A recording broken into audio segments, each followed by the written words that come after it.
Hi students, அனைவருக்கும் வணக்கம். Welcome to SPRedutech. நான் உங்கள் SPR. ஸோ இன்றைக்கி நம்ம பார்க்க போகிறதுனா ஒரு வேர்டு மூன் லைட்டிங் என்பது ரீசெண்டாக நியூஸில் இருந்துட்டுருந்துச்சு. ஸோ இந்த மூன் லைட்டிங்னா என்ன அப்படின்றத நம்ம தெரிஞ்சுப்போம். ஸோ அதே போல் இந்த சேனலுக்கு வந்து உங்களோட சப்போர்ட் வந்து ரொம்ப ரொம்ப முக்கியம். ஸோ மறக்காமல் இந்த சேனலை சப்ஸ்கிரைப் பண்ணிக்கோங்க. அதே போல் உங்கள் ஃப்ரெண்ட்ஸோடையும் ஷேர் பண்ணிக்கோங்க. ஏன்னா எஜுகேஷன் செக்டரில் என்னால் முடிஞ்ச முயற்சியாக நான் உங்களுக்கு ஒரு சில கண்டென்ட்ஸ் வந்து நான் ப்ரொவைட் பண்ணிகிட்ருக்கேன். ஸோ இன்னும் ஃபியூச்சரில் நிறையா கண்டென்ட் ப்ரொவைட் பண்ணணும்னு நினச்சிட்ருக்கேன். ஸோ அதனால் உங்கள் சப்போர்ட் வந்து ரொம்ப ரொம்ப தேவை. ஸோ முதல்ல மூன் லைட்டிங் என்றால் என்னென்னு நம்ம தெரிஞ்சுப்போம். மூன் லைட்டிங் சிம்பிளாக பார்ப்போம். ஒன்றுமே இல்லை, சிம்பிளாக உடனே நமக்கு ஞாபகம் வரதெல்லாம் நிலா காயுது நேரம் நல்ல நேரம் அப்படிலாம் பாட்டு ஞாபகம். நான் அந்த பாட்டெலாம் முக்கியம் இல்லை.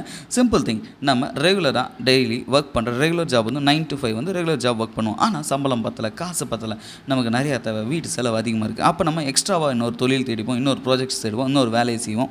ஆனால் அந்த வேலையை எப்போ தேடுவோம்? Only evening times. அப்படின்னா நைட் டைம்ஸில் தான் நம்ம துணிஞ்சு செய்வோம். நைட் டைம்ஸ் இல்லைனா ஃபார் எக்ஸாம்பிள் வீக்கெண்ட்ஸில் தேடுவோம். ஸோ அதனால தான் அதுதான் மூன் லைட்டிங் என்று சொல்லுவாங்க. ஸோ இதுதான் சிம்பிள். ஸோ அதை பற்றியான நியூஸ் என்ன இதுன்றதை ஒரு சிம்பிள் அப்டேட்டாக நம்ம பார்த்துருவோம். இங்கே பாருங்கள், ஃபஸ்ட்டாக வந்து ஸ்விக்கி கம்பெனி வந்து இந்தியாவில் முதல் முறையாக ஒரு இண்டஸ்ட்ரி ஃபஸ்ட் பாலிசி வந்து இன்ட்ரடியூஸ் பண்ணியிருக்காங்க.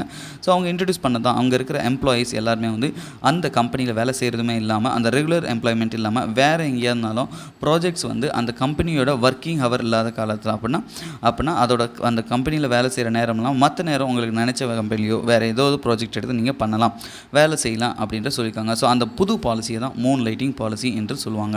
ஸோ அதே போல் ஆக்சுவலாக மூன் லைட்டிங் என்னென்னா ஒர்க்கிங் எக்ஸ்ட்ரா ஜாப் அப்படின்னா அதிகமாக வந்து ரெகுலராக ஒர்க்கிங் பண்ணுற நேரம் இல்லாமல் இன்னொரு அதிகபட்சமான நேரத்தில் வந்து நம்ம வேலை செய்யணும். முக்கியமாக அந்த மூன் லைட்டிங் வந்து ஒரு நெகட்டிவ் கொனடேஷன் இருக்கும். அப்படின்னா எம்ப்ளாயருக்கே தெரியாமல் வேலை செஞ்சுருப்பாங்க. அப்படி தானே ஒரு ரெகுலர் ஜாப் பண்ணிவிட்டு இன்னொரு ஜாப் பண்ணுவாங்க, இவங்களுக்கு சொல்ல மாட்டாங்க.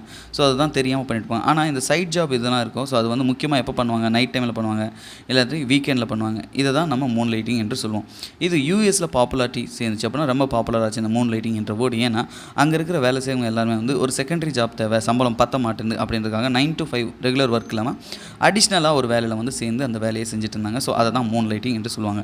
இந்த மூன் லைட்டிங் வந்து ஒரு பிரச்சனையாக தான், கான்ட்ரவர்சியாக தான் இந்தியாவில் பார்க்கப்பட்டுச்சு. ஏன்னா ஸ்விக்கி பாலிசி இன்ட்ரடியூஸ் பண்ண உடனே விப்ரோ சேர்மன் ரிஷத் பிரம்ஜி என்ன சொல்லியிருக்காங்கன்னா, இது ஆக்சுவலாக அந்த கம்பெனியை வந்து சீட் பண்ணுறதுக்கு சமம், டெக் இண்டஸ்ட்ரியில் எப்படியாவது இந்த மாதிரி பண்ணாங்கன்னா அது சீட்டிங்க்கு சமம் அப்படின்றது தான் அவங்க தெரிவிச்சிருங்க. இது பிளெயின் அண்ட் சிம்பிள் இவ்வளோ தான் சொல்லியிருக்காங்க. ஸோ ஆனால் என்னென்னா, ஸோ இந்த பாலிசி வந்து புதுசாக இப்போ ரீசெண்டாக ஒரு சோஷியல் மீடியாவில் கான்ட்ரவர்சி மாதிரி ரைஸ் ஆகிட்டு இருக்கிறதுனால இந்த வேர்டுக்கான அர்த்தம், அதுக்கான முழு விவரமும் நம்ம பார்த்தாச்சு. இது போன்ற ரெகுலர் அப்டேட்ஸ் வேணும்னு சேனல் சப்ஸ்கிரைப் பண்ணிக்கணும். நான் உங்களை SPR signing off. Have a nice day.